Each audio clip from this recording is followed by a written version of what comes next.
Let me see if I can get Dr. Kim involved. He's one of our other orthopedic oncology colleagues on the panel. Dr. Kim, do you have anything specific to add in terms of the symptoms, the presentation, and maybe you can elaborate a little bit on the distribution of the two major subtypes that we talk about, that may be the diffuse variant or the localized variant, if you will, that frequently gets called giant cell tumor of tendon sheath. Yeah, no, of course. No, well, thanks for having us. It's great to participate in the panel. So Dr. Abraham gave a really great overview of this entity that we're understanding more about. There are two subtypes of this entity. There's one called the diffuse type, which we generally call PVNS or pigmented villonodular synovitis. And then there are more localized or nodular types, which are more focally involved. The nodular types are more consistently found in the extremities, such as the hands and feet, around tendon sheaths and bursa. And they're usually localized solitary nodules. They can have a little bit of a diffuse nature when you look at them on radiology, but overall they tend to be fairly localized in their distribution. The more symptomatic ones that we tend to have a more difficult time dealing with is the diffuse type, or the ones that line more the larger joints, such as the knee, which is the most common location. As Dr. Abraham mentioned, the symptomatology is kind of variable, actually, although the diffuse type in the larger joints tend to be much more symptomatic. But just recently, I mean, I had a patient come in who has what appears to be giant cell tumor tendon sheath around the first ray of the foot. It's arising from the joint with significant joint destruction and a huge, large soft tissue component coming out into the periphery.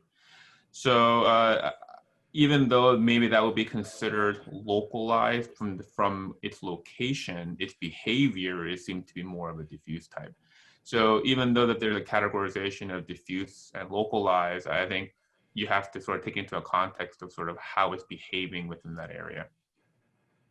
So one area of debate, I think, all along has been, is there, and if yes, what's the proportion of transition from one variant to another?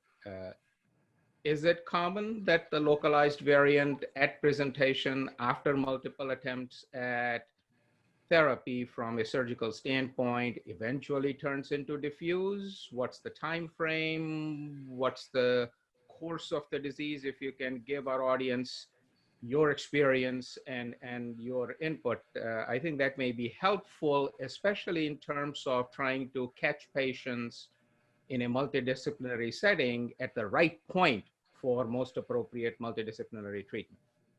Yeah, I think that's a great question. The flow in which patients do come to our office tends to be what Dr. Abraham had mentioned. You know, it comes from a general orthopedist who's seeing someone for just generalized knee pain or ankle pain or hip pain, getting the appropriate conservative measures performed without significant benefit, and then being evaluated with further advanced imaging studies and finding out that they have this mass or mass-like material, mass-like entity in their joint.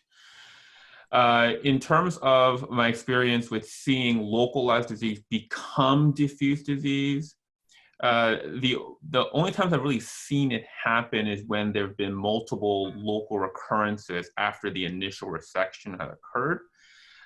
You know, there's debate as to whether arthroscopic removal of some of these tumors in the larger joints of a nodular or a more of a localized entity could potentially cause joint seeding, and then that can potentially cause the development of larger local recurrences down the line. So that debate is always ongoing as to what's the best surgical management of these entities. But when I've seen localized disease become more diffuse disease is when they're occurring in the local recurrences, usually within the first 1 to 2 years after the local resection has occurred. Yeah, that's generally my experience with that. Very good, very good.